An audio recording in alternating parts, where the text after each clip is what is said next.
สวัสดีครับคุณผู้ชมคุณผู้ฟังทุกท่านที่ติดตามชมช่องธรรมะธรรมดาในคลิปนี้เราจะมาฟังพระธรรมเทศนาของ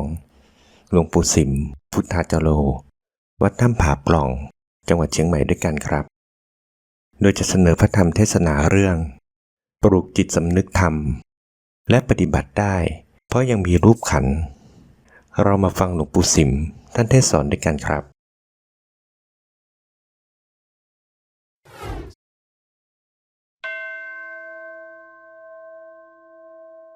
นะโมตัสสะภะคะวะโตอะระหะโตสัมมาสัมพุทธัสสะนะโมตัสสะภะคะวะโตอะระหะโตสัมมาสัมพุทธัสสะนะโมตัสสะภะคะวะโตอะระหะโตสัมมาสัมพุทธัสสะขอนอบน้อมแด่พระผู้มีพระภาคอรหันตสัมมาสัมพุทธเจ้าพระองค์นั้น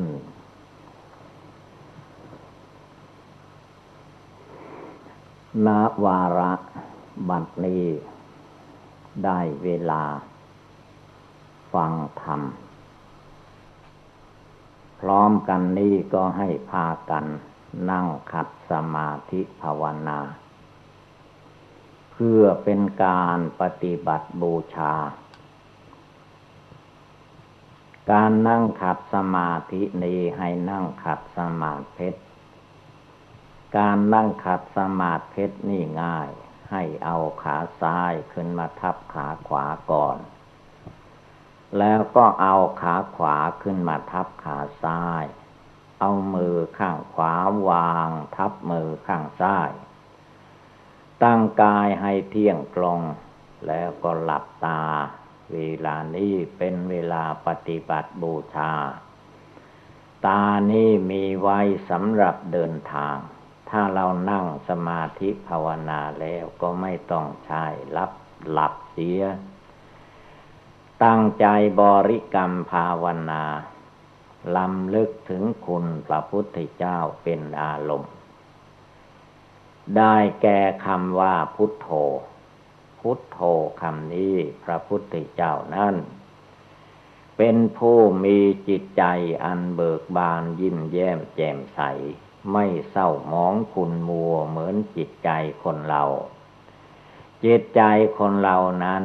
เศร้าหมองขุ่นมัวเดือดร้อนวุ่นวายมีแต่เรื่องทุกข์เรื่องร้อนคือไม่ภาวนาพุทโธในใจทุกลมหายใจเข้าออกนั่นเองถ้าเราทุกคนตั้งใจกำหนดจิตใจของตนให้มาสงบตั้งมั่นให้อยู่ได้ทุกลมหายใจเข้าออกไม่คิดออกนอกเรื่องนอกราวโนโอปะนะยิโกน้อมเข้ามารวมเข้ามาสงบเข้ามาสู่จิตใจดวงที่มีความรู้อยู่ดวงจิตดวงใจของเรานั้นได้แก่จิตใจดวงที่มีความรู้อยู่ในกายในจิตของเราทุกคนนี่แหละเมื่อรวมมาสงบมาที่นี่แล้วจิตใจจะได้สบายไม่วุ่นวายกับเรื่องภายนอกคนเราที่เกิดมาแล้วย่อมเสวยผลสุขและทุกข์ของตัวเองที่ทำมาไม่มีใครทำให้ตัวเองทำมาเองประพฤติมาเองปฏิบัติมาเองกระทำมาเองสิ่งใดที่เป็นบาปที่คนเราได้รับทุกข์ในโลกปัจจุบันนี้ก็คือตัวเองเป็นผู้กระทำมานั่นแหละแต่ว่าเป็นกฎธรรมดาอยู่ถ้าหากว่าสิ่งใดเป็นทุกข์เป็นร้อนคนเราก็ไม่ค่อยรับสิ่งที่ไม่ดีคอยจะเอาแต่สิ่งที่ดีอย่างเดียวความทุกข์ความเดือดร้อนเมื่อมันบังเกิดขึ้นที่กายที่ตัวเราแล้วก็มักจะคิดว่า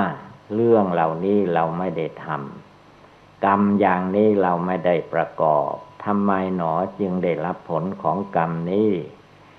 อันนี้มันเป็นความไม่ต้องการปรารถนาของคนเราแต่ว่าจะทำอย่างไรได้กรรมที่คนเราทำมาแล้วซึ่งเป็นบาปก็ต้องได้รับเองส่วนใดที่เป็นกุศลกรรมคือกรรมที่เป็นบุญเมื่อคนเราทำแล้วก็ย่อมได้รับแต่ว่าทำไมหนอไอ้บุญกุศลนั้นจึงไม่ค่อยจะมาถึง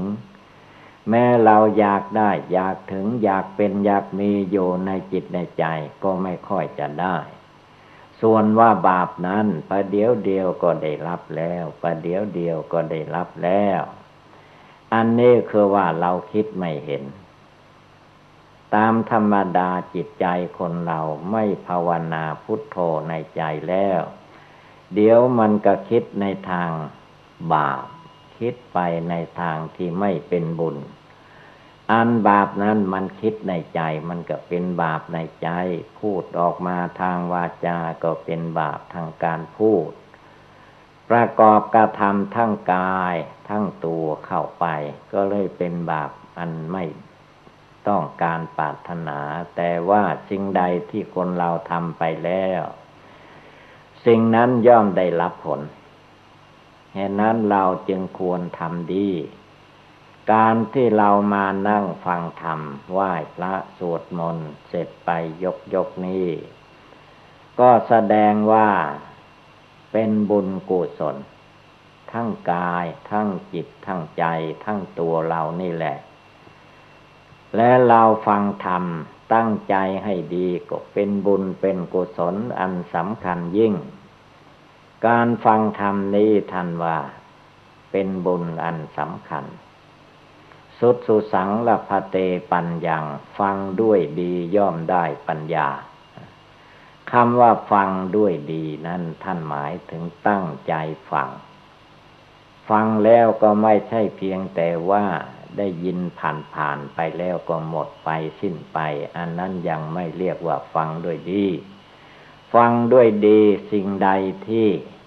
เราเห็นว่าเป็นของดีคำสอนนั้นเป็นของดีแม้จะเป็นคำเดียวก็ตามเราเอามานึกมาสอนใจของเราจนให้จิตใจของเราสงบระงับตั้งมั่นเป็นสมาธิภาวนาในหัวใจได้จิตใจสงบระงับจิตใจหายความทุกข์ความเดือดร้อนต่างๆนานานั่นแหละท่านว่าสุดสุสังรพเตปัญญังฟังด้วยดีย่อมได้ปัญญาเมื่อไม่ฟังด้วยดีปัญญาก็ไม่เกิดมีแต่กิเลสความโกรธมันเกิดขึ้นกิเลสความโลภมันเกิดขึ้นกิเลสความหลงมันเกิดขึ้นเมื่อเกิดขึ้นมาแล้วก็ลุกลามเป็นไฟไหม้บ้านไหม้เรือนไปตามเรื่องก็เพราะว่ากิเลสเมื่อมันเกิดขึ้นมาที่ไหนมันก็เป็นของร้อนเป็นไฟเหตุนั้นไฟราคะก็ดีมีอยู่ในใจผู้ใดก็ให้รีบระงับดับลงไปไฟโทสะความโกรธความขัดเคืองความอิจฉาพยาบาทอาฆาตจองเวรที่มีอยู่ในจิตในใจของผู้ใดก็ให้รีบดับระงับลงไปภาวนาทำใจ ให้สงบตั้งมั่นบริกรรมคำว่าพุทโธล้างจิตใจนี้ให้ใสสะอาดจนมีแต่ความเชื่อความเลื่อมใสในพุทธธรรมคำสอนของพระพุทธเจ้าเมื่อความเชื่อความเลื่อมใสในคุณพระพุทธพระธรรมพระสงฆ์มีอยู่ในใจของผู้ใดจิตใจของผู้นั้นก็ย่อมมีความมันความขยันในการไหว้พระสวดมนต์นั่งสมาธิภาวนาสดับรับฟังพระธรรมคำสั่งสอนวันหนึ่งคืนหนึ่งผ่านพ้นไปก็ไม่ให้ผ่านพ้นไปตามวันคืนเท่านั้นจิตใจของเราให้นึกให้เจริญภาวนาทำจิตทำใจของเราให้มีพร้อมกันกับกายวาจาจิตของเราที่ยังมีชีวิตอยู่ในโลกนี้ ไม่ต้องไปรอท่าใครไม่ต้องไปหวังดีให้ใครดีกว่าตัวเราเองจงมารวบรวมกำลังจิตกำลังใจของตนให้สามารถอาถรรพ์ในการที่จะปฏิบัติบูชาภาวนาละกิเลสความโกรธความโลภความหลงในตัวในใจของเราให้มันเบาไปบางไปหมดไปสิ้นไปนั่นแหละเป็นของดีวิเศษไม่มีอะไรจะดีวิเศษเท่ากับการละกิเลสราคะโทสะโมหะในจิตใจของตนเลยเพราะว่ากิเลสราคะโทสะโมหะอันนี้มันเป็นความเร่าร้อนในตัวในกายในวาจาในจิตของคนเราทุกๆคนมีมากก็ทุกข์มากมีมากก็ร้อนมากมีมากก็ไม่สบายมากที่คนเราไม่สบายทั้งกายบ้างทั้งจิตทั้งใจบ้างก็มาจากบาปอกุศลต่างๆได้แก่กิเลสความโกรธได้แก่กิเลสความโลภได้แก่กิเลสความหลงกิเลสเหล่านี้แหละมันพาให้คนเราจิตใจคนเราร้อ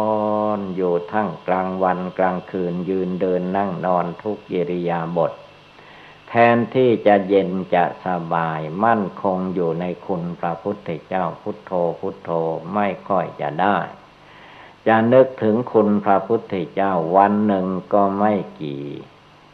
ครั้งเพราะว่ามันนึกไปเสียทางอื่นจิตใจจึงได้รับแต่ความเล่าร้อนทุกข์โทมนัสครับแค้นแน่นใจแล้วก็จะไปร้องขอจากพระพุทธเจ้าที่โน้นที่นี่ก็ไม่ได้เราต้องทำขึ้นมาเองภาวนาขึ้นมาเองสร้างความเชื่อความเลื่อมใสในใจของเราให้เกิดขึ้นยังใจของเราให้มีความสงบตั้งมั่นในธรรมปฏิบัติธรรมะคำสอนของพระพุทธเจ้านั้นเป็นธรรมะที่จะต้องปฏิบัติให้เกิดให้มีขึ้นในตัวในกายวาจาจิตของเราเมื่อจิตใจของเราเลื่อมใสศรัทธาแล้วสิ่งหนึ่งที่เราจะต้องทำหรือเราทำมาอยู่เสมอก็คือว่าทานบารมีการให้การบริจาคนี้เป็นบุญเป็นกุศลทั้งตนและบุคคลผู้อื่นด้วยคนเราที่ไปไหนมาไหนก็ไม่ค่อยจะมีมิตรมีสหายมีแต่ภัยอันตรายก็เพราะว่าทานการกุศลในตัวในกายวาจาจิตของเราไม่ค่อยทำไม่ค่อยประกอบให้เกิดมีขึ้นเมื่อทานการบุญการกุศลไม่มีใจมันก็ร้อนถ้าเรามีทานการให้การบริจาคให้แก่คนแม้จะให้แก่สัตว์สิ่งเดรัจฉานก็ยังมีผลมีอานิสงส์ไม่ใช่น้อยโบราณอาจารย์เจ้าทั้งหลายท่านกล่าวไว้ว่าทานข้าวให้แก่กาก็มีบริวาร100ท่านว่าอย่างนั้นก็คือว่าไม่ว่าคนไม่ว่าสัตว์ถ้าเรามีทานการให้การบริจาคเขาทั้งหลายแล้วเขาทั้งหลายก็ต้องมีความเมตตาต่อไม่อิจฉาพยาบาทไม่อาฆาตจองเวรที่คนเราสมัยนี้ไปไหนมาไหนก็มีภัยอันตรายเพราะโจรผู้ร้ายอ้ายขโมยการปล้นการจี้การฆ่าเจ้าเอาของการเบียดเบียนชีวิตทรัพย์สินเงินทองวัตถุเข้าของซึ่งกันและกันผิดหลักศีล5ศีล8อันนี้ก็คือว่าคนเราไม่มีทานการกุศลประจำอยู่ที่กายวาจาจิตนั่นเองไม่ว่าจะไปทางไหนภัยอันตรายก็มักจะเกิดมีขึ้นเพราะว่าทานบารมีทานของเราไม่ค่อยจะสร้างสมอบรมขึ้นมาให้เต็มที่คนเราพูดมันพูดได้แต่เวลาทำมันเป็นอีกเรื่องหนึ่งเมื่อเราพูดได้แล้วก็ต้องให้ทำได้ด้วยการพูดได้ทำได้นี่แหละ ท่านว่าเป็นบุญบารมี คนเราจะทำบุญสุนทานให้เป็นคนมีเมตตาในทานบารมีของตนนั้นก็ย่อมเกิดมีขึ้นในจิตใจของเราที่เจริญอยู่เป็นนิจในจิตของเรานั้นไม่ให้เกิดความอิจฉาพยาบาทอาฆาตจองเวรกับใครๆเมื่อผู้อื่นมีอิจฉาพยาบาทอาฆาตจองเวรมาเราก็ต้องมีอภัยทานคือการให้อภัยแก่เขาทั้งหลายว่าเขาไม่รู้สัตว์ทั้งหลายเขาไม่รู้คนทั้งหลายเขาไม่รู้มันพูดไปมันคิดไปมันทำไปตามความไม่รู้ของเขาผลที่สุดความทุกข์มันก็ย้อนกลับมาให้บุคคลผู้นั้นเมื่อความทุกข์กลับย้อนมาถึงเข้าก็บนเพ้อลำไรไปอย่างนั้นเองเพราะว่าบาปอกุศลที่คนทางเราทำแล้วย่อมให้ผลก็ไม่มีทางอื่นใดที่จะแก้ไขข้อแรกเราต้องตั้งจิตเจตนาในทานการกุศลของเราไว้เสมอแม้ยังไม่ได้ทำก็ให้ตั้งใจไว้เราจะตั้งอกตั้งใจทำบุญอย่างนั้นให้ได้เมื่อมีอะไรพร้อมทุกอย่างเราจะต้องทำให้ได้ตั้งใจไว้ก่อนอันตั้งใจไว้นี่แหละมันเป็นเครื่องกระตุ้นเตือนจิตใจของเราถ้าไม่มีทานอย่างไรท่านก็ให้อภัยทานอภัยทานนั้นคือว่าให้อภัยโทษแก่คนอื่นผู้อื่นเมื่อเขาล่วงเกินด้วยกายสิ่งใดก็ตามเราก็ให้อภัยเขาไม่ถือโกรธเขาให้เขามีความสุขหรือเขาจะดุด่าว่าร้ายป้ายสีให้ก็ให้อภัยอีกเหมือนกันคือเขาไม่รู้นั่นเองจึงได้ดุด่าว่าร้ายป้ายสีให้แก่กันและกันเมื่อจิตใจเขายังคิดร้ายให้อยู่เราก็ให้อภัยแก่เขาคืออย่าได้ไปโกรธตอบอย่าไปพูดตอบอย่าไปกระทำตอบถ้าเขาทำมาเราทำตอบเขาพูดเขาด่ามาเราด่าตอบเขาคิดร้ายมาเราคิดร้ายตอบอย่างนี้เรียกว่าสร้างกรรมกระทำเข็ญไม่มีที่สิ้นสุดเวียนว่ายตายเกิดอยู่ในโลกอันนี้ก็มาใช้บาปใช้อกุศลอย่างนี้ไม่จบไม่สิ้นถ้าผู้ใดมาคิดได้ว่าใครจะว่าร้ายป้ายสีอย่างไรก็เป็นสิทธิของเขาไม่รู้เขาก็ว่าไปอย่างนั้นแหละถ้าเขารู้เขาเข้าใจเขาก็คงไม่พูดเขาก็คงไม่ทำเขาก็คงไม่คิดให้จิตใจของเรามุ่งไปในกระแสนี้อยู่ทุกเวลาและในใจนั้นก็ให้น้อมนึกรำลึกถึงคุณพระพุทธเจ้าพระพุทธเจ้านั้นไม่ใช่อยู่ที่โน้นที่นี่พระพุทธเจ้าจริงๆก็คืออยู่ที่จิตที่ใจเรารำลึกถึงใจของเราภาวนาถึงคำว่าพุทโธในใจนี้ให้ติดปากอยู่ให้ติดใจอยู่ให้ติดทุกขณะทุกเวลาคำว่าพุทโธคุณพระพุทธเจ้านี้ให้น้อมนึกรำลึกไว้อยู่ในกายในวาจาในจิตในใจของเราให้ได้ทุกเวลานั่นแหละดีที่สุดเพราะว่าการภาวนานี้เป็นบุญภายในแม้จะมองไม่เห็นตัวก็ตามผู้ใดเจริญอยู่ผู้ใดนึกถึงอยู่ในคุณพระพุทธเจ้าในคุณพระธรรมในคำสั่งสอนของพระพุทธเจ้าที่พระองค์ทรงตรัสไว้ทำ84,000 พระธรรมขันธ์เยอะแยะไปเลยเรานึกถึงข้อใดคำใดได้ทางนั้นแต่จิตใจของคนเรานั้นด้วยอำนาจบาปอกุศลมันครอบงำมันปิดบังไม่ให้มองเห็น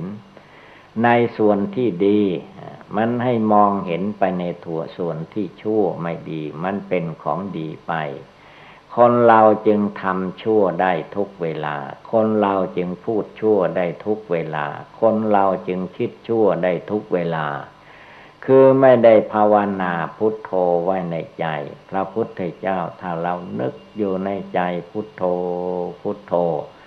พุทโธพระพุทธเจ้านั้นท่านละบาปมีบาปมากน้อยเท่าไรท่านเทกระจาดทิ้งท่านไม่เก็บมาไว้ในหัวใจท่านเสียสละออกไปท่านไม่เก็บมาอีกสิ่งใดมันหมดไปแล้วสิ้นไปแล้วก็ไม่เก็บมาคิดมานึกท่านนึกภาวนาส่วนเดียวพระพุทธเจ้าแม้ท่านจะได้ตรัสรู้เป็นพระพุทธเจ้าท่านก็ภาวนาจะเห็นได้ว่าเมื่อพระองค์สอนพระอานนท์ให้นึกถึงความตายว่าทุกลมหายใจเข้าออก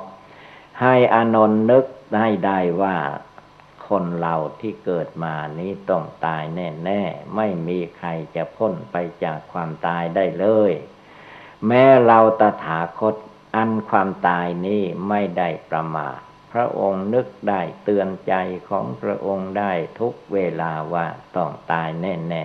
ๆไม่มีอะไรที่จะมาแก้ไขยาอันใดที่ว่าวิเศษหมอเทวดาก็แก้ไม่ได้เวลามันจะเจ็บขึ้นมาใครแก้ได้ที่ไหนมันเจ็บแล้วก็แก้ไขไปถ้ามันเบาบางมันก็หายไป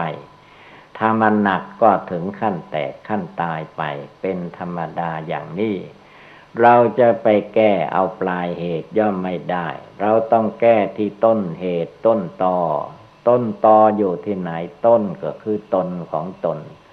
ตนของตนก็จิตใจอยู่ภายในนี่แหละกายก็เรานั่งอยู่นี่วาจาก็พูดออกมานี่จิตใจก็มีอยู่ในนี้ไม่ได้มีอยู่ในที่อื่นมันมีอยู่ในตัวเสร็จแต่ว่าเราไม่ค่อยได้มาภาวนาสังวรระวังรักษา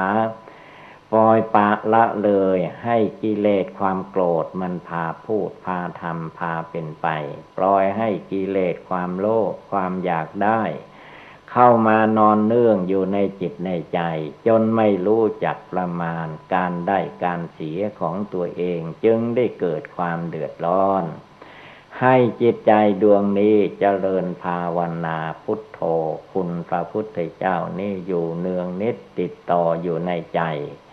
ทุกลมหายใจเข้าออกอย่าไปมัวคิดอย่างอื่นคิดอย่างอื่นไม่ดีเท่ากับคิดภาวนาพุทโธในใจเอาจิตเอาใจเข้ามาเก็บไว้ในห้องในที่ปลอดภัยในตู้ในที่เก็บไว้ที่ว่าปลอดภัยนั่นแหละเมื่อใจของเรามาสงบมาตั้งมั่นอยู่ที่กายที่วาจาที่ดวงใจที่ความประพฤติการพูดจาปราศัยที่ความคิดนึกในจิตในใจก็ให้อาศัยคุณพระพุทธเจ้าเป็นอารมณ์อยู่ในตัวในใจแล้วสิ่งที่ผิดก็ย่อมมีน้อยสิ่งที่ถูกก็เจริญมากขึ้นเมื่อคนเราคิดถูกพูดถูกทำถูกต้องตามทำนองครองธรรมความสะดวกสบายก็ย่อมบังเกิดมีขึ้นทั้งรูปร่างกายสังขารภายนอกด้วยทั้งวาจาที่เราพูดจาไปมาอยู่เสมอก็ให้มันถูกต้องตามทำนองครองธรรมทางจิตทางใจท่านว่าภาวนามันนึกน้อมเจริญอยู่เป็นนิจในจิตของตนเองไม่ว่าเราจะนั่งที่ไหนนอนที่ไหนยืนอยู่ที่ไหนเดินไปมาที่ไหนไปรถไปราก็ตามไม่ให้ประมาทไม่ให้หลงไหลเพราะว่าภัยอันตรายมีอยู่รอบด้านในชีวิตของคนเราต่างแต่ว่ามันยังไม่มาถึงตัวเราได้ข่าวแต่คนอื่นเจ็บไข้ได้ป่วยมีภัยอันตรายแต่เราหารู้ไม่ว่าถ้ากรรมเราทำมาไม่ดีเราก็จะต้องได้รับผลความทุกข์ความเดือดร้อนอย่างนั้นทางแก้ก็คือว่าเราต้องรีบทำความดีสร้างความดีทำบุญกุศลในกายในจิตของเราให้เพียบพร้อมอยู่ทุกเวลา ไม่ว่าจะมีเรื่องอะไรจะบังเกิดขึ้นมาในทางไม่ดีเราต้องระงับดับกายวาจาจิตของเราลงไปไม่ให้มันมีเรื่องภายนอกกับคนอื่นผู้อื่นให้มีจิตใจอันเจริญเมตตาแก่สัตว์โลกอยู่ในตัวในใจเสมอคือว่าการเมตตาที่เรียกว่าง่ายและกว้างขวางนั้นให้เราระลึกถึงว่ามนุษย์และสัตว์ทั้งหลายที่อยู่ในโลกนี้เบื้องบนแต่ภวัคพรหมลงมาเบื้องต่ำแต่อเวจีมหานรกขึ้นมาลงกลมหมื่นจักรวาลแสนโจโกฏจักรวาลอนันตาจักรวาลมนุษย์และสัตว์ทั้งหลายที่อยู่ในที่เหล่านี้จงพากันอยู่เย็นเป็นสุขเถิดอย่าได้เบียดเบียนซึ่งกันและกันเลยข้าพเจ้าไม่เบียดเบียนสัตว์ทั้งหลายขอให้สัตว์ทั้งหลายอย่าได้เบียดเบียนซึ่งกันและกันเมื่อจิตใจของเราวางไว้ตั้งไว้เมตตากว้างๆไว้เมื่อเหตุการณ์กระทบเข้ามาจิตใจของเราจะไม่โกรธเพราะว่าเราได้ให้อภัยแก่สัตว์โลกทั้งหลายทุกจำพวกที่ยังอยู่ในโลกนี้อันนี้ก็พาให้จิตใจเราสงบระงับเย็นสบายได้เหมือนกันฉะนั้นอุบายต่างๆดังกล่าวมานี้เป็นอุบายปฏิบัติธรรมะในทางพุทธศาสนาเมื่อว่าเราท่านทั้งหลายพากันได้ยินได้ฟังแล้วก็ให้กำหนดจดจำนำไปประพฤติปฏิบัติก็คงได้รับความสุขความเจริญเอวังก็มีด้วยประกาศนีสัพพิติโยวิวัชชันตุสัพพโลโควินัสสตุมาเตภวัตวันตรายโยสุขีทีคายุโกภวะอภิวาทนาสิริสนิจจังวุธาปจายโนจัตตารโอธรรมาวทันติอายุวันโนสุขังภาลัง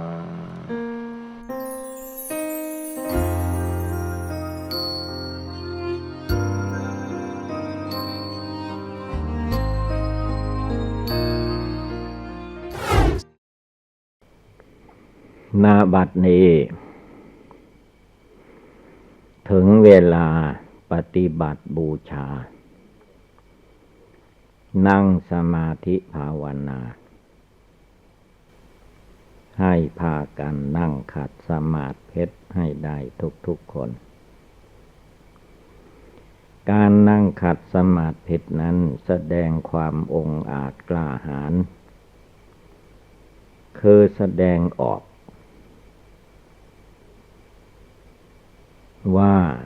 เราจะต่อสู้กับกิเลสราคะโทสะโมหะให้ได้ชัยชนะเหมือนอย่างพระพุทธเจ้านั่งสมาธิภาวนาใต้ร่มไมโพธิ์พระองค์เอาชนะได้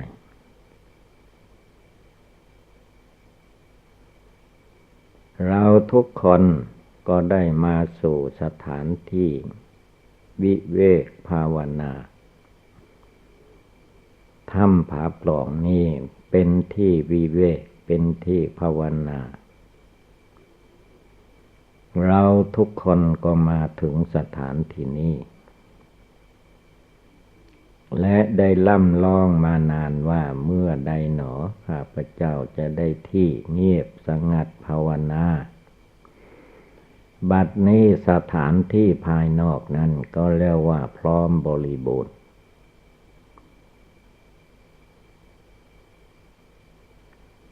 ห่างไกลจากที่ชุมนุมชนไม่มีเสียงรบกวนที่ว่าเสนาสนะสปายะที่โยอาศัยเป็นที่สบายก็นับว่าที่นี้ก็เป็นที่สบายเมื่อเรามาอยู่ในที่สบายจิตใจเราไม่ต้องฟุ้งซ่านรำคาญรั่วไหลไปที่อื่น รวบรวมกำลังจิตกำลังใจปล่อยวางเรื่องราวภายนอกจะมีอารมณ์เรื่องราวอะไรขัดข้องสงสัยก็ตามไม่ต้องเป็นห่วง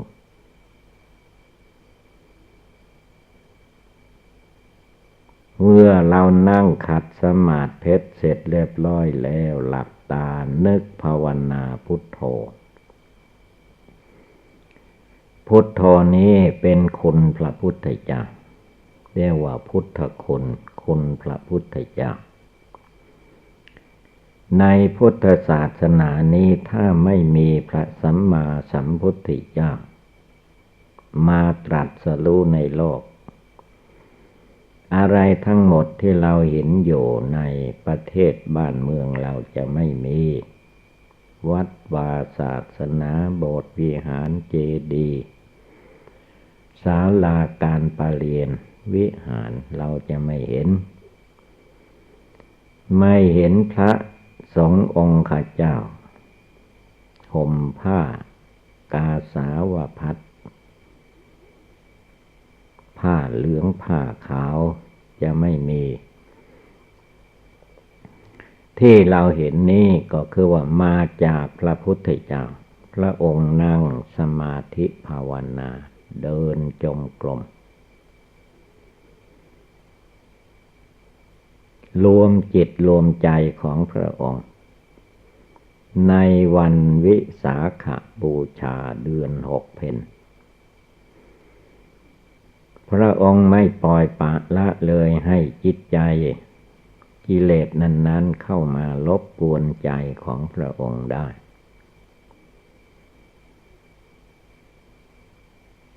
บทภาวนาของพระพุทธเจ้าของเราก็ไม่ใช่อื่นไกลที่ไหนก็เอาลมหายใจเข้าออกเป็นอุบายภาวนาแต่จิตใจของพระองค์กล้าหาญที่สุดเรียกว่าสละชีวิตสละตายถ้าไม่สละตายแล้วมันสู้มันไม่ได้มารกิเลส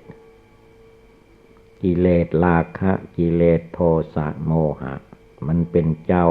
ใหญ่นายโตอยู่ภายในจิตใจของมนุษย์ปุถุชนคนเราต้องลุกขึ้นบำเพ็ญภาวนาอันพระพุทธเจ้านั้นพระองค์เอาชนะได้แล้วสละชีวิตลงไปได้แล้วกิเลสความโกรธได้แล้วตัดกิเลสความโลภได้แล้วตัดกิเลสความหลงได้หมดสิ้นแล้วละกิเลสพร้อมทางวาสนาในวันเดือน6 เพ็ญเสร็จเรียบร้อยแต่พวกเราทั้งหลายนี้ยังอยู่ยังห่วงหน้าห่วงหลังวิตกวิจารไปต่างๆนานาเพราะยังไม่เสียสละเต็มที่ความจริงก็คือว่านั่งสมาธิภาวนาแล้วจิตใจไม่ควรให้ไปที่อื่นให้จิตใจน้อมเข้ามารวมเข้ามาใจคนเราไม่ใช่มันอยู่นอกร่างกายไปที่เราเห็นต้นไม้ภูเขามันอันนั้นมันลูกกตา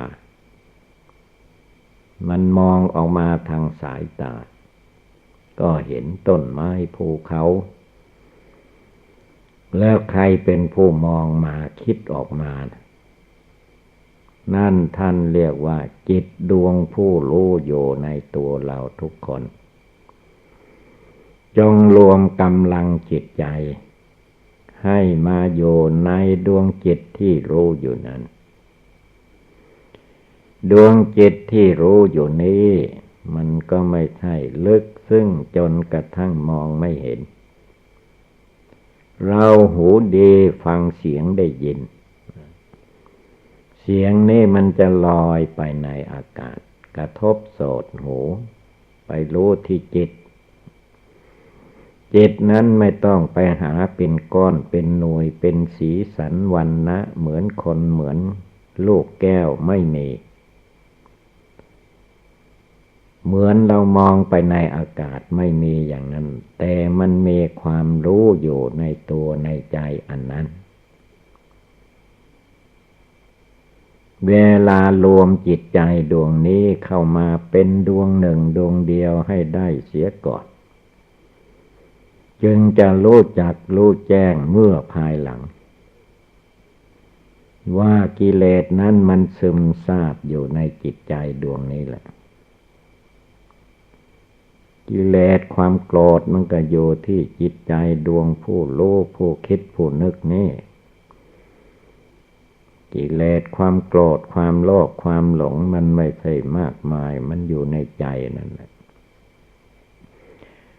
ถ้าจิตใจของเราตั้งมั่นลงไปไม่หวั่นไหวพุทโธลงไปในหัวใจจิตดวงที่รู้อยู่ที่ไหนก็ตั้งลงไปให้มันมั่นคงความยึดหน้ายึดตายึดตัวยึดตนไม่ให้มีตัวตนของเรานี้เพียงธาตุดินธาตุน้ำธาตุไฟธาตุลมประชุมกันอยู่เท่านั้นเองไม่ใช่ของเราแท้เรียกว่ายืมโลกเขามาเพื่อประพฤติปฏิบัติธรรมเพื่อบำเพ็ญบุญบารมีของเราให้แก่กล้า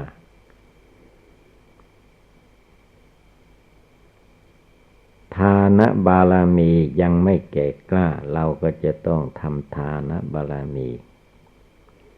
ศีลบารมียังไม่บริสุทธิ์ยังไม่แก่กล้าเราก็จะได้บำเพ็ญศีลบารมีนับตั้งแต่หลักศีลห้าขึ้นไปเว้นจากฆ่าสัตว์เว้นจากลักขโมยวัตถุเข้าของบุคคลผู้อื่นเว้นจากประพฤติผิดในกามเว้นจากกล่าวมุสาวาทเว้นจากดื่มกินสุราเมลัยเรียกว่าหลักศีลห้าหลักศีลแปดศีล10 227ขึ้นไปเป็นการฝึกจิตฝึกใจสังวรระวังกายวาจาได้แล้วก็เหลือจิตจิตนั้นมีอารมณ์เป็นเครื่องอยู่มันอยู่เฉยๆไม่ได้มันมีอารมณ์เป็นเครื่องอยู่อารมณ์ของจิตมันมีอยู่5 อย่างได้แก่รูปเมื่อเห็นรูปแล้วรูปนั่นแหละมาเป็นอารมณ์ในจิตถ้ารูปดีก็ชอบพอใจถ้ารูปขี้ร้ายขี้เหร่ก็เกลียดชังอยากจะให้มันตายไปเสียอันนี้มาเป็นอารมณ์อยู่ในจิตเสียงดีเสียงเพราะก็ชอบใจร้องรำทำเพลงถ้าเสียงเขาดุด่าว่าร้ายป้ายสีให้ก็ไม่พอใจนั่นแหละจิตมันมีอยู่ตรงนั้นแหละกลิ่นเหม็นก็ไม่ชอบถ้ากลิ่นหอมแล้วก็ชอบใจถ้าเป็นดอกไม้ก็เอามาดมเอามาเหน็บหูให้มันใกล้จมูกอันนี้มันเป็นเรื่องกิเลสในใจแล้วใจนี่แหละเมื่อรสอาหารมันผ่านลิ้นโดยที่ไม่พิจารณาธาตุกรรมฐานอสุภกรรมฐานไม่ได้พิจารณาว่าการบริโภคนั้นเพื่อประโยชน์อะไรจิตมันก็มาหลงติดอยู่ในรสอาหารการกิน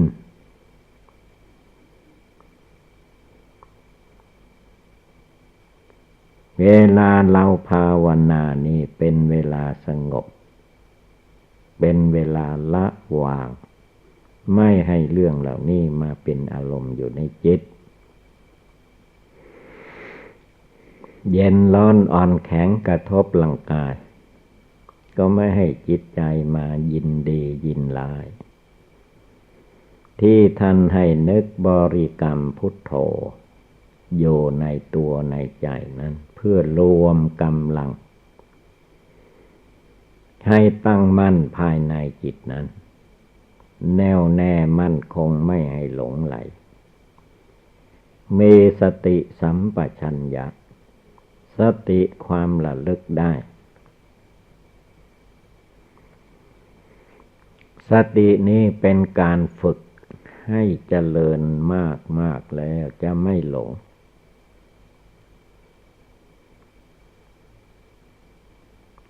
สติก็คือจิตใจดวงผู้รู้ที่ว่านี่แหละ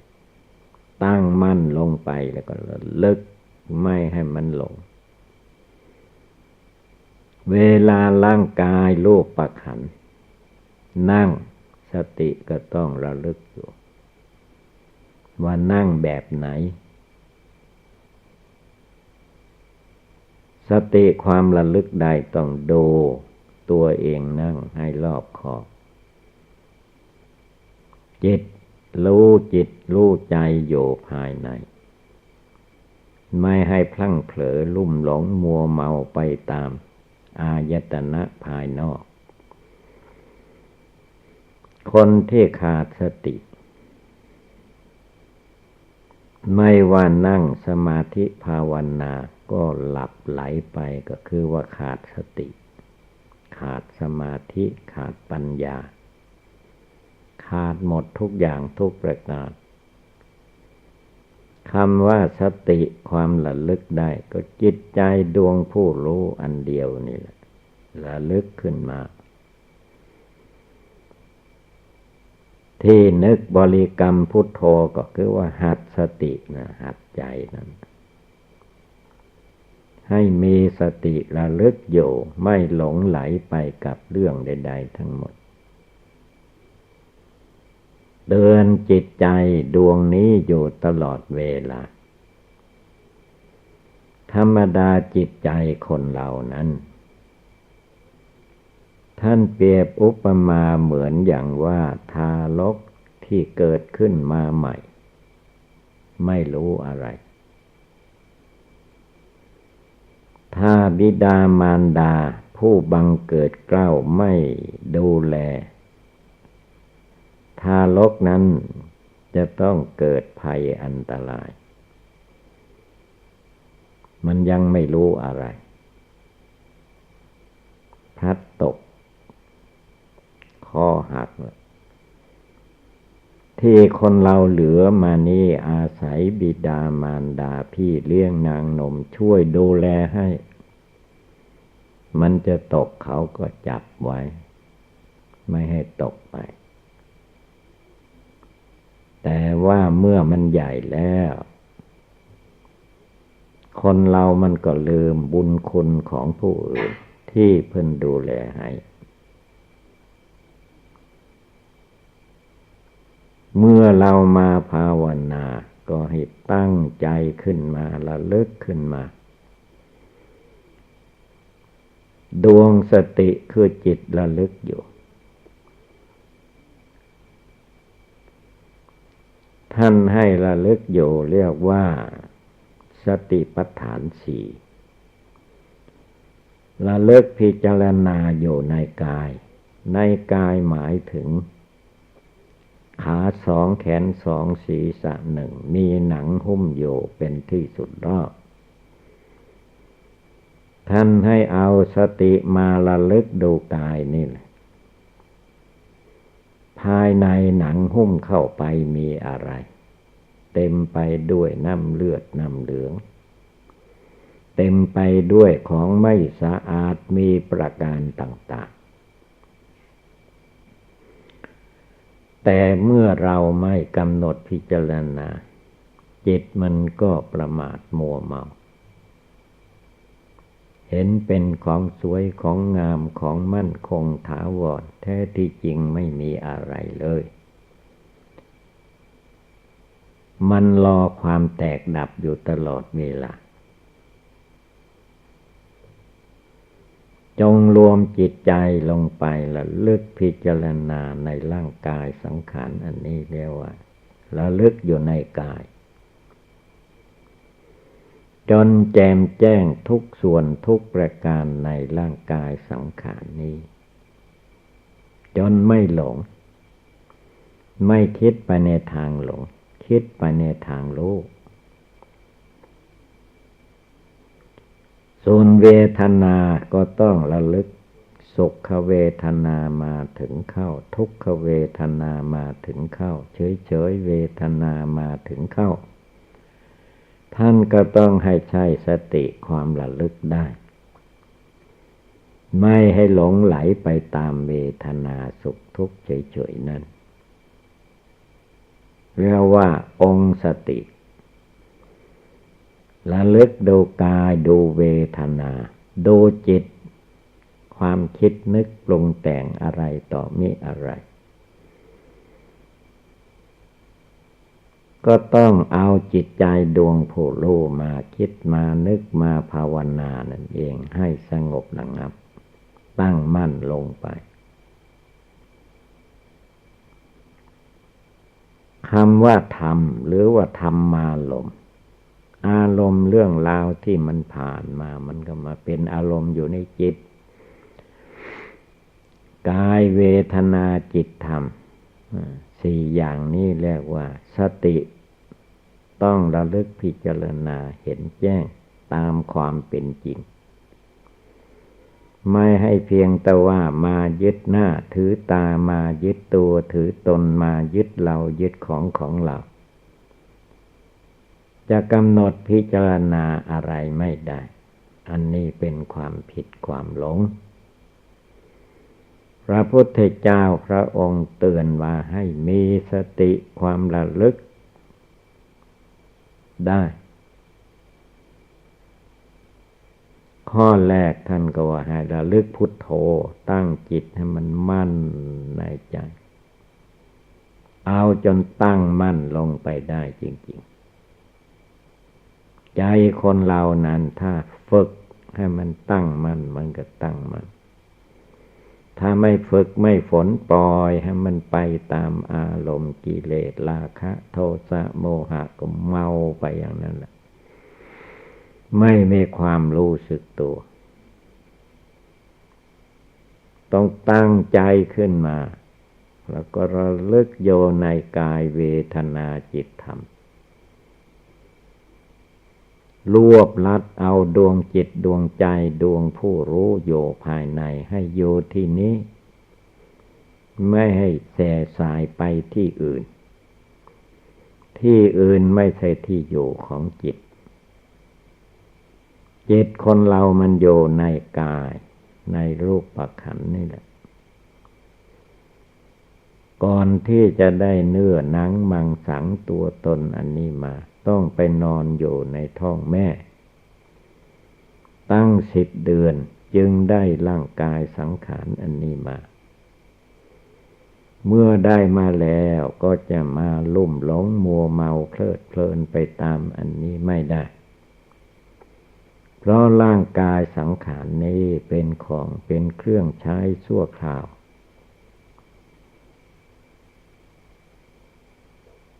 มนุษย์ยุคนี้สมัยนี้อายุไม่ค่อยถึง100 ปีก็ต้องตายแล้วเราจะมาเพลิดเพลินลุ่มหลงมัวเมาไปตามรูปนามไม่ได้ต้องภาวนาทำใจให้สงบตั้งมั่นเป็นดวงหนึ่งดวงเดียวให้ได้ที่เราจะทำได้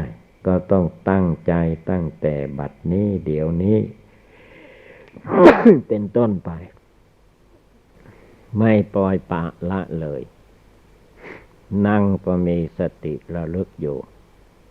ยืนเดินนั่งนอนก็มีสติอยู่ความระลึกได้คำบริกรรมในใจอยู่มั่นคง หนักแน่นอยู่ในหัวใจพุทโธอยู่ที่นี้ธัมโมก็อยู่ที่นี้สังโฆก็อยู่ที่นี้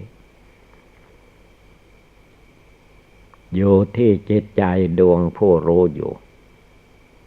ส่วนสังขารมารจิตปรุงจิตแต่งคิดนึกเรื่อยเปื่อยไปไม่ต้องตามมันไปตามไปไม่มีที่สุดที่สิ้นตามกิเลสตัณหามาตั้งแต่อเนกชาตินับภพนับชาติไม่ถ้วนแล้วมาบัดนี้วันนี้เดี๋ยวนี้เป็นต้นไปเราจะไม่ตามไป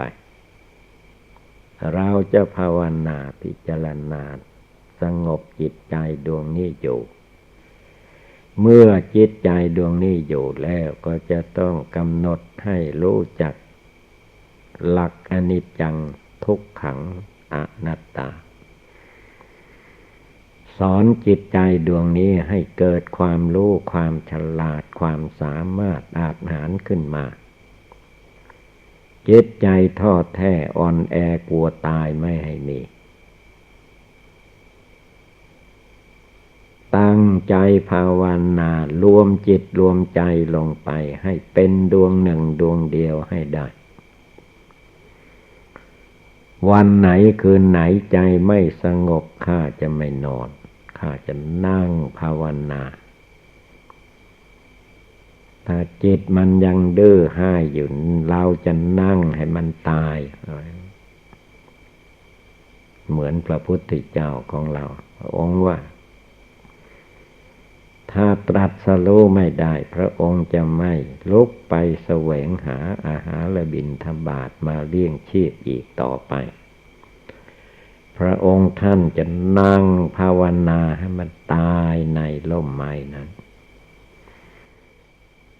เราทุกคนทุกดวงใจก็ต้องมีจิตใจแน่วแน่เหมือนพระพุทธเจ้าจึงจะตัดได้ละได้ปล่อยได้วางได้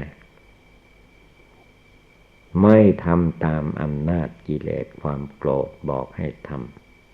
ำไม่ทำตามอำนาจกิเลสความโลภโลภะจิตบอกให้ทำไม่หลงไปตามอวิชชาตัณหาในจิตใจที่เต็มไปด้วยกิเลสบอกให้หลงเราจะภาวนาทำให้แจ้งซึ่งนิพพานอันเป็นสถานที่ไม่เกิดไม่แก่ไม่เจ็บไม่ไข้ไม่ตายมันมีอยู่ในใจนั่นแหละ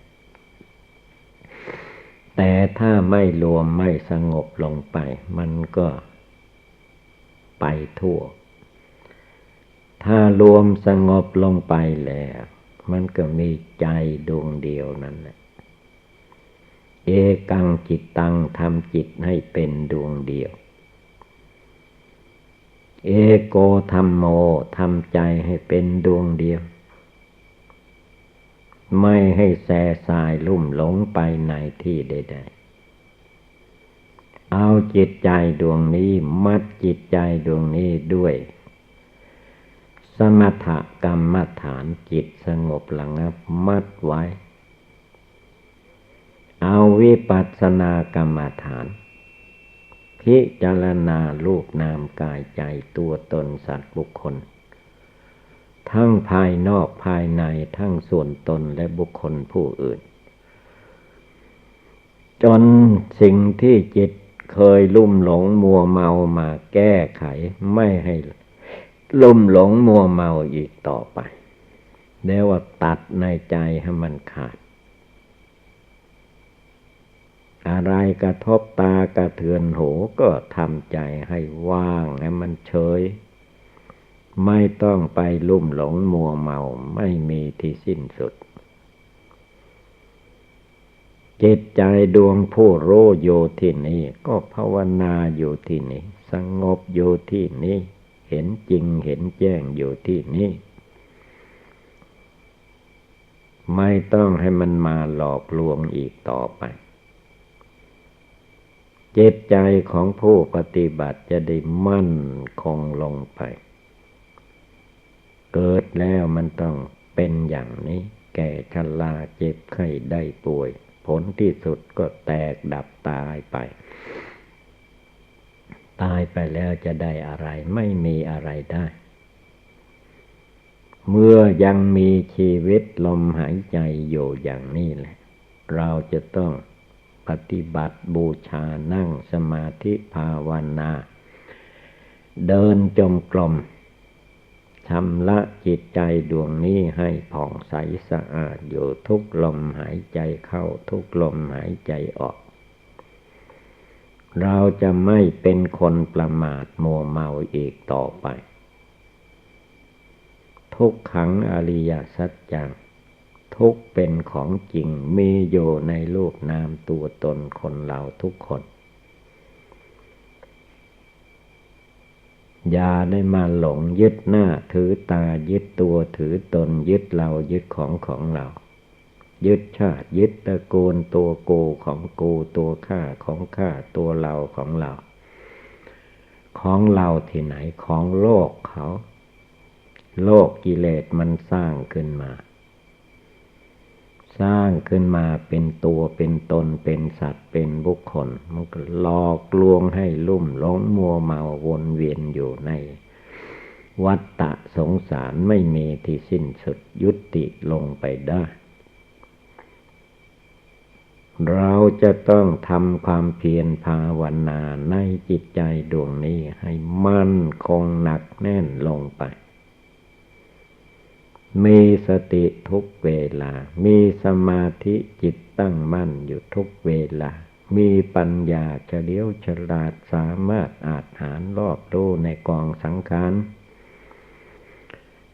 ไม่ให้จิตใจหวั่นไหวสั่นสะเทือนไปตามรูปเสียงกลิ่นรสโผฏฐัพพะธรรมารมณ์เอาจิตใจดวงนี้ให้วางเฉยลงไปเป็นดวงหนึ่งดวงเดียวกิเลสอะไรมันยังพ่องผ่านอยู่ในใจก็ตัดละลงไปให้มันหมดสิ้นเหลือดวงจิตที่บริสุทธิ์ผ่องใสสะอาดไม่เจือปนด้วยรูปเสียงกลิ่นรสโผฏฐัพพะธรรมารมณ์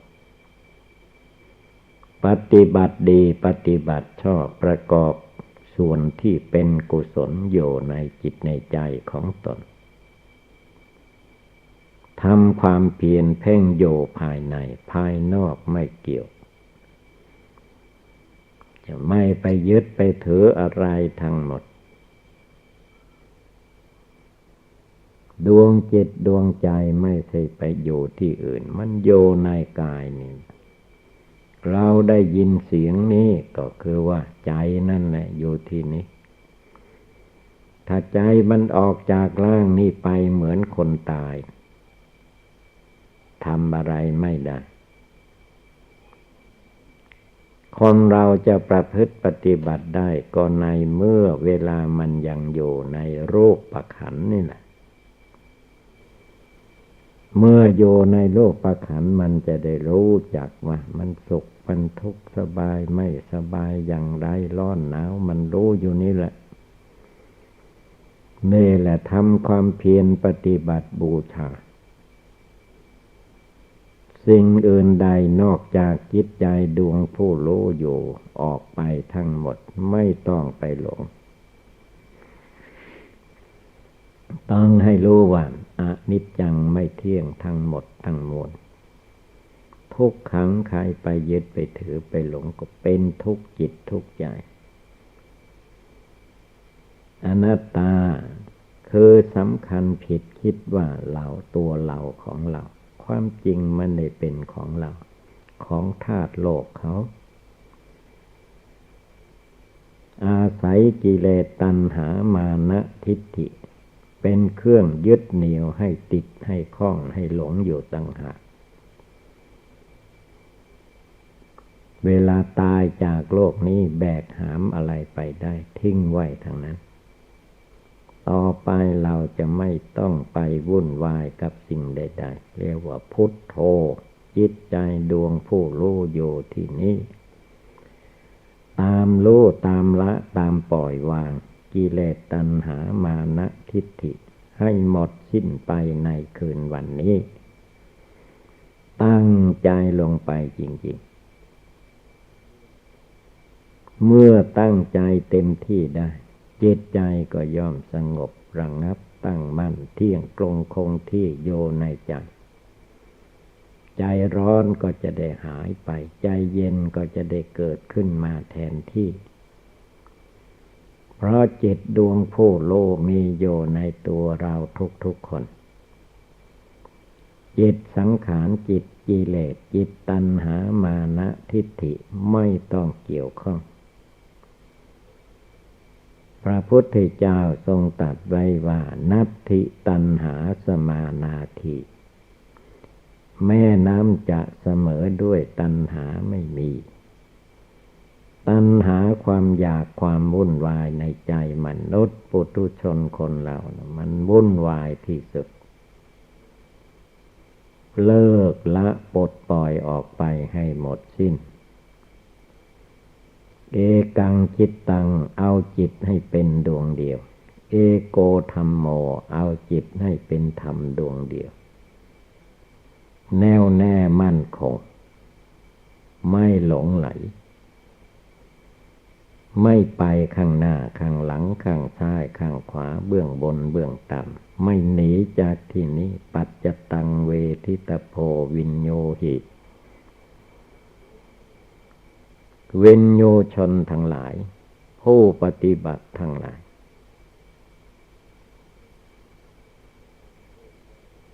จงรู้แจ้งรู้จริงอยู่ในจิตใจของตนนี้ให้ได้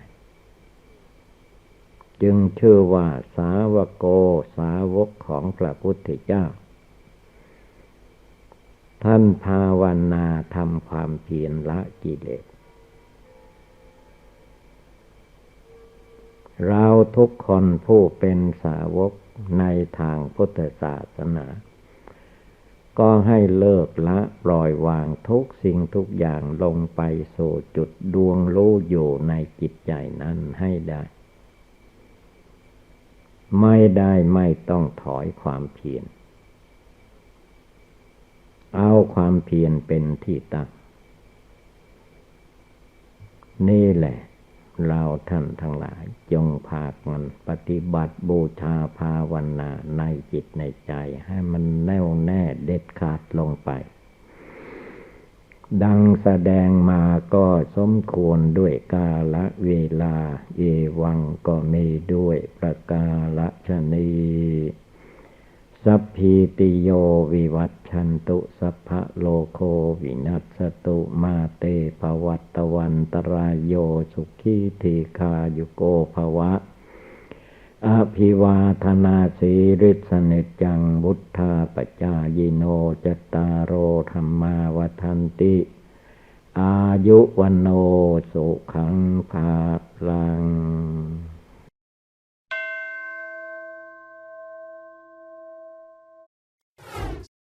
เราเป็นสาวกสาวิกาศรัทธาญาติโยมภิกษุสงฆ์สามเณรก็อย่าได้มีความท้อถอยอย่าไปคิดว่าเราทำไม่ได้เราบุญน้อยวาสนาน้อยละกิเลสไม่ได้อย่าไปคิดอย่างนั้นอะไรก็ตามถ้าหากว่าเรามีความตั้งใจมั่นไม่หวั่นไหวแล้วตั้งใจประพฤติดีปฏิบัติชอบประกอบในสิ่งที่เป็นบุญเป็นกุศลไม่ท้อถอยในดวงใจแล้วย่อมได้ย่อมถึง